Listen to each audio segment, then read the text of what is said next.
Il a donc fallu une injection létale de 7 grammes de chlorure de potassium. C'est elle qui a administré l'injection, elle n'avait plus d'espoir de guérison.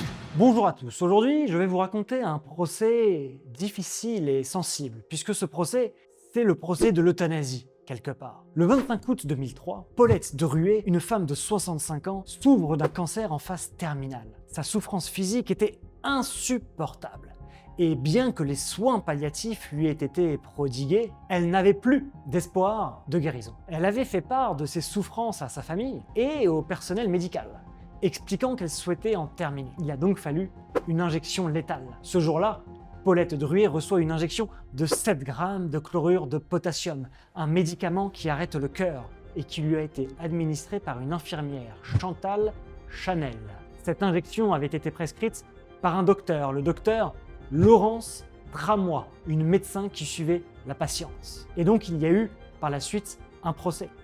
L'infirmière comme la docteure ont été inquiétées et ont été poursuivies. Il y a d'abord le rôle de Chantal Chanel. Chantal Chanel, c'est l'infirmière à domicile. C'est elle qui a administré l'injection sur demande du docteur Tramois. Elle n'avait pas été formée à administrer une dose létale, mais elle a agi simplement sur les instructions qu'elle a reçues. Et après l'injection, la patiente est décédée. Dans ce procès, il est important de comprendre les deux personnalités. Commençons d'abord par la personnalité de Chantal Chanel. Chantal Chanel, c'est une femme qui, dans son enfance, son adolescence, la veille de son bac, a eu un accident terrible de la route, un accident dans lequel son compagnon est décédé. C'est aussi une femme qui a fait de nombreuses fausses couches et qui, plus encore, a dû affronter la mort de son nouveau-né quelques semaines après sa naissance. Donc elle a vécu des traumatismes extrêmement importants qu'elle a plus ou moins réussi à surmonter, mais en tout cas il y a eu des épisodes dépressifs extrêmement lourds. S'agissant du docteur, là aussi, il y a aussi un passé difficile puisque cette femme, le docteur, a assisté à l'état de son père qui est devenu presque fou à la fin de sa vie, qui a subi une maladie psychiatrique. Donc on voit que ces deux femmes, la docteure comme l'infirmière, ont subi des traumatismes extrêmement lourds qui les ont poussés à vouloir devenir soignants, infirmières pour l'une et docteur pour l'autre. Et donc une enquête a été déterminée. Revenons au décès de cette vieille femme au cancer incurable. Une enquête a été diligentée pour savoir exactement comment elle était décédée. Et l'enquête a révélé que bien que la patiente ait exprimé son désir de mourir et que les médecins aient envisagé l'euthanasie, cela n'a pas été fait dans un cadre légal et dans le cadre de la loi Leonetti qui était prévue à l'époque. Il y a donc eu une enquête et une information judiciaire qui a duré 3 ans et enfin s'est ouvert le procès de l'infirmière et de la docteure en 2007 à Périgueux, en Dordogne. Les deux femmes ont reconnu la matérialité de ce qui leur était reproché. Elles ont dit oui, nous avons fait cela, nous sommes d'une certaine manière l'auteur des faits. Mais la difficulté a été celle de la qualification pénale. La loi dispose que le fait d'attenter à la vie d'autrui par l'emploi ou l'administration de substances de nature à entraîner la mort constitue un empoisonnement.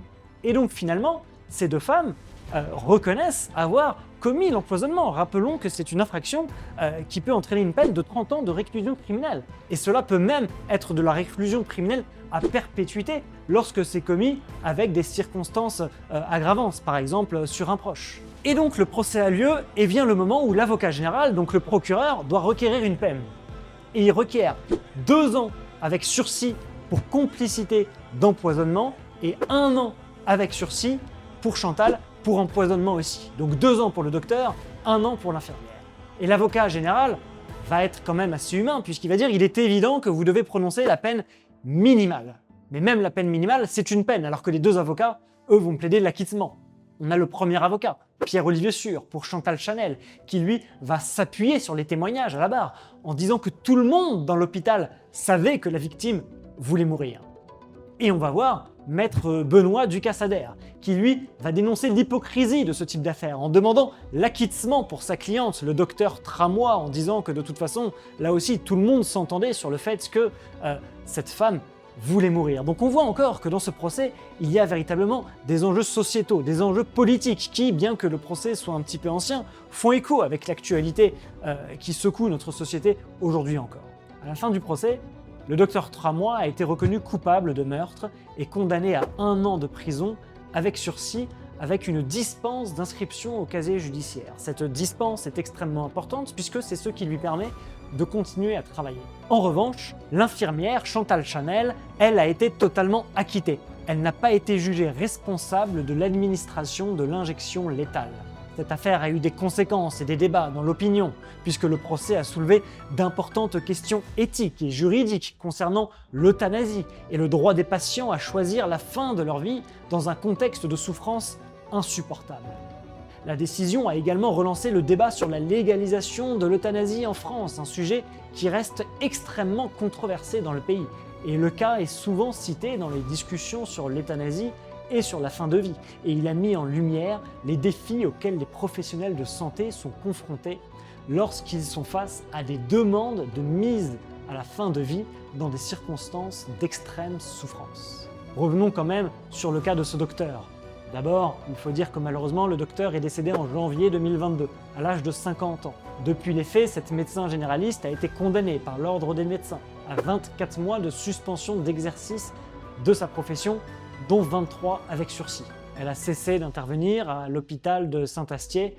Elle a déclaré « Je suis partie volontairement. Je me doutais bien de toute façon qu'on m'enverrait une lettre pour m'annoncer que j'étais radiée. » Pourtant, Laurence Tramois, le docteur, n'a pas complètement coupé les ponts avec l'établissement. Elle a déclaré « Je continue à y faire des gardes de nuit et de week-end ». Elle a reçu à l'audience le soutien appuyé de son confrère, Frédéric Chaussois, qui a été entendu comme témoin et qui a dit que pour des faits similaires, mais pas tout à fait identiques, il avait bénéficié d'un non-lieu dans l'affaire du jeune tétraplégique Vincent Imbert. En mars 2007, elle a aussi publié un livre « Aidez-moi, plaidoyer pour une mort digne ». J'ai choisi cette affaire qui m'a paru particulièrement intéressante, mais la vérité, c'est que des procès de ce type, il y en a eu beaucoup en France. La question est celle de la loi. Est-ce que la loi doit changer pour permettre plus de sécurité juridique pour les médecins, les soignants, les infirmiers? Ou est-ce qu'au contraire, il faut que la loi reste la même pour permettre aux magistrats de s'adapter à chaque cas individuel? En d'autres cas, faut-il qu'il y ait plus de sécurité juridique pour que l'on sache comment se situent les médecins, ou est-ce qu'au contraire, il faut laisser les magistrats voir au cas par cas et chaque fois décider s'il doit y avoir une absence de condamnation, une condamnation symbolique ou bien une véritable condamnation? C'est le débat qui secoue la société et qui fait qu'aujourd'hui encore, le débat sur une loi pour la fin de vie est toujours et encore d'actualité. Si vous souhaitez que j'aborde certains thèmes en particulier, n'hésitez surtout pas et dites-le moi en commentaire. À bientôt!